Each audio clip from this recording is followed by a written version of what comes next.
Bonjour, mon nom c'est Anastasia Marcelin. Je voudrais prendre quelques minutes de votre temps pour vous parler d'une maladie qu'on appelle le diabète. Oui, j'ai été diagnostiquée diabétique type 1 dès l'âge de 18 ans. J'ai fui l'hôpital lorsqu'on m'avait diagnostiqué diabétique parce que je ne voulais rien savoir de cette maladie. Je savais que c'était une maladie qui avait tué mon grand-père. Et puis, je suis restée sans aller à l'hôpital, mais je tombais tout le temps malade. Je faisais tout le temps pipi, je ne pouvais pas me retenir, je courais. J'avais les symptômes du diabète, quoi. Et puis, mais je ne prenais pas de médicaments pour le diabète. Je mangeais mal, j'agissais mal avec ma santé. Quand j'ai eu 23 ans, j'ai été à l'hôpital et les médecins m'ont dit, ça s'arrêtait là. Il fallait vraiment que je prenne ma vie en main. Oh, je ne me suis pas présentée. Hein? Je me nomme Anastasia Marcelin. J'ai 34 ans. Je vous parle de quelque chose, ça fait 11 ans de cela qu'on m'avait dit que c'était fini, qu'il fallait vraiment que je prenne ma vie en main. À l'âge de 23 ans, pourquoi que le médecin m'a dit que je devais prendre ma vie en main? C'est parce que à chaque fois que je finissais de manger, je tombais quasiment en coma dans l'assiette. Ma tête tombait quasiment dans l'assiette. Je dormais tout de suite. J'avais tout le temps fatigue extrême. Et puis, la dernière chose que je me rappelle encore que j'avais faite, c'est que j'avais été à la cabane à sucre. En sortant de la cabane à sucre, j'allais tellement mal. J'ai été à la pharmacie. J'ai dit au pharmacien, écoutez, je vais vraiment mal. Je fais de l'infection. Je fais souvent pipi. Et j'ai beaucoup de migraines. Ça va vraiment pas. Il m'a dit, tu sais quoi? Soit tu rentres à l'hôpital maintenant ou tu vas demain matin. Moi, je ne peux pas te donner de médicaments. Le lendemain, j'ai été à l'hôpital. Et puis, quand je suis arrivée à l'hôpital, et les médecins m'ont dit, qu'est-ce que tu as? J'ai expliqué les symptômes. Quand ils m'ont fait le test, ils ont vu que mon taux de glucides, était à 40 et plus. Je me rappelle encore, la machine a disjoncté. Parce que l'infirmière ne pouvait pas comprendre. Elle l'a fait une première fois. Une deuxième fois, elle a dit, comment tu fais pour marcher, pour venir ici? Et puis, j'ai dit, je suis venue. Elle a dit, tu fais de l'hyperglycémie. Ils m'ont tout de suite hospitalisée. J'ai passé 2 semaines à l'hôpital. C'est là que mon cauchemar a commencé. J'acceptais pas la maladie. Je ne voulais rien savoir. J'ai mangé mal. Je ne voulais rien savoir de l'insuline, mais j'étais sur l'insuline. Je devais prendre de l'insuline 4 fois par jour, du diabéta, du metformine. Ça allait mal dans ma vie. Ça allait vraiment mal. Les gens ne me comprenaient pas. J'en voulais à la terre entière. J'en voulais à mes parents. J'en voulais à mes grands-parents parce que ma mère l'a pas eu, mais moi je l'ai eu. Et c'était son père qui l'avait. Et j'ai découvert aussi du côté de mon père, on est diabétique. Fait que j'en voulais à la terre entière, ok? Et puis, et j'étais dépressive. Ça allait mal, ça allait mal. C'est tous des produits du diabète. J'ai commencé à avoir de l'hypertension, j'ai commencé à avoir du cholestérol, j'ai commencé à avoir des problèmes de reins, des problèmes des yeux et des problèmes musculaires. Ouais, c'était le bordel. C'était le vrai bordel dans ma vie. Et puis, à l'âge de 28 ans, mon médecin m'a dit, tu sais quoi? Tu vas mourir à 35 ans. À 34 ans, on va commencer par t'amputer. Mais non, à 34 ans, tu seras aveugle. Vers 30 ans, on va commencer par t'amputer. Quand elle m'avait dit ça, ça m'avait fait mal. J'étais fâchée, j'étais frustrée contre mon médecin. Je me rappelle encore, je suis montée sur Facebook, je l'ai lavé. Comme si le médecin allait voir qu'est-ce que j'écrivais. Mais c'était l'élément déclencheur qu'elle avait fait dans ma vie. Et là encore, je continuais. Et puis, quand j'ai eu 29 ans, j'ai été la voir le lendemain de mes 29 ans, je me rappelle encore. Et c'était un 27 septembre. Elle m'a dit, qu'est-ce que tu as eu pour ton anniversaire? parce que j'ai commencé à être obèse aussi. J'ai pas commencé, j'étais devenue obèse parce que les insulines qu'ils me donnaient, mon corps ne tolérait pas, ça me faisait enfler. J'étais poufie.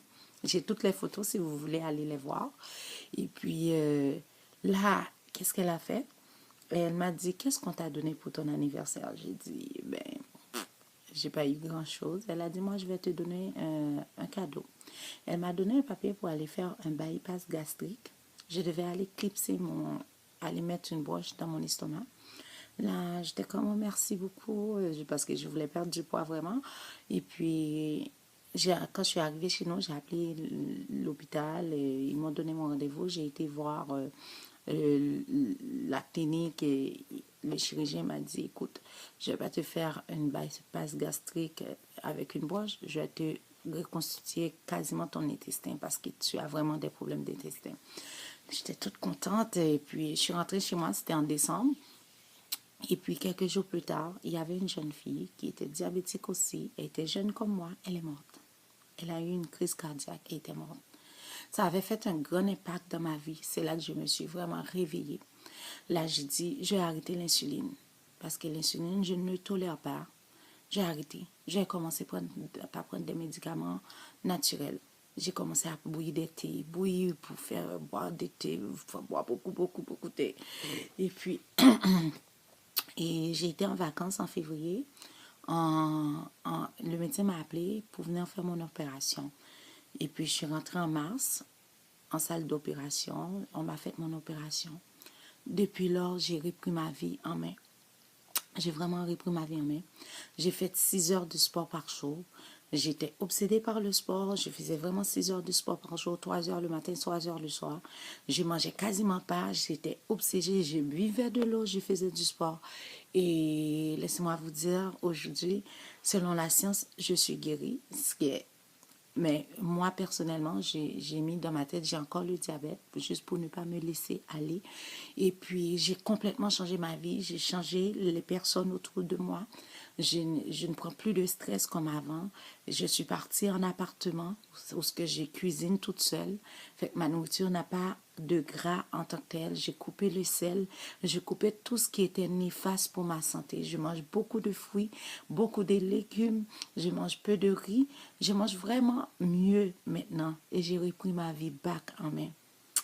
Pourquoi je vous raconte cette histoire? C'est parce que dans la vie, quand on nous a donné une deuxième chance pour vivre, il faut aider les autres aussi. Moi, ce que je suis en train de faire présentement, je lance une campagne qui s'appelle Une voix contre le diabète, où ce que je parle du diabète, je sensibilise les gens face à cette maladie-là, parce que si on m'avait sensibilisé du diabète, on m'avait expliqué c'était quoi, ma vie n'aurait pas été ce stand-by pendant quasiment 10 ans, où ce que les médecins me disaient que je ne devais plus travailler, que ma vie s'était vraiment arrêtée. Si j'avais pas de la bonne volonté pour vivre, j'allais pas survivre. Si je ne voulais pas me battre, j'allais pas pouvoir survivre aussi. Fait que je me suis lancée à faire ça. C'est pas pour rien, c'est pas pour me sentir meilleure, c'est pour aider au suivant. Aider les gens qui sont diabétiques, aider les gens qui ont des diabétiques autour d'eux. Parce que c'est important, notre entourage, il faut qu'ils comprennent c'est quoi cette maladie pour pouvoir nous venir en aide. J'ai beaucoup de monde qui m'écrivent pour me dire qu'est-ce qu'ils peuvent faire. Ils ont des membres de leur famille qui sont diabétiques. Et je suis très contente d'être une des personnes, parce qu'il y en a d'autres, qui va parler de cette maladie. Je fais le lancement en Haïti le 27 mai cette année 2017 et je vais le faire avec des médecins, avec un corps médical et je suis très contente. Je vois qu'il y a beaucoup de personnes qui s'intéressent à cette démarche ou bien, qu'est-ce que je peux dire, cette voie, parce que c'est une voie contre les diabètes. Je suis très contente de pouvoir venir en aide aux gens. Et comme je vous dis, je suis Anastasia Marcelin.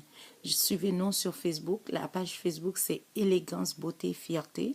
Et on a aussi la page Élégance Beauté Fierté Diabète. Vous voyez, je suis diabétique, je suis belle, j'ai encore de l'assurance en moi. C'est pour ça que je l'ai appelé Élégance Beauté Fierté Diabète. Parce que quand j'étais malade, je me laissais mourir. Aujourd'hui, je me suis levée, j'ai dit, je suis une battante, je suis fière d'être une battante. Et je suis belle, la beauté. Fait que c'est pour ça que je l'ai appelée élégance, beauté, fierté, diabète. Je suis une voix pour le diabète. Si toi, tu es diabétique, je tiens à te dire aujourd'hui, prends ta vie en main. Tu peux t'en sortir, comme moi, je l'ai fait. Salut. J'espère vous voir. Si vous êtes en Haïti, la porte est grande ouverte pour toi. Juste nous suivre sur Facebook, on va vous donner l'adresse, l'heure. Fait que je suis toute excitée. Je suis fière. Je suis très fière de lancer ce projet et d'être l'auteur de ce projet aussi. Parce que c'est mon bébé. Fais de ce bébé ton bébé aussi. Bonne fin de soirée tout le monde. Bien, je vous dis à bientôt.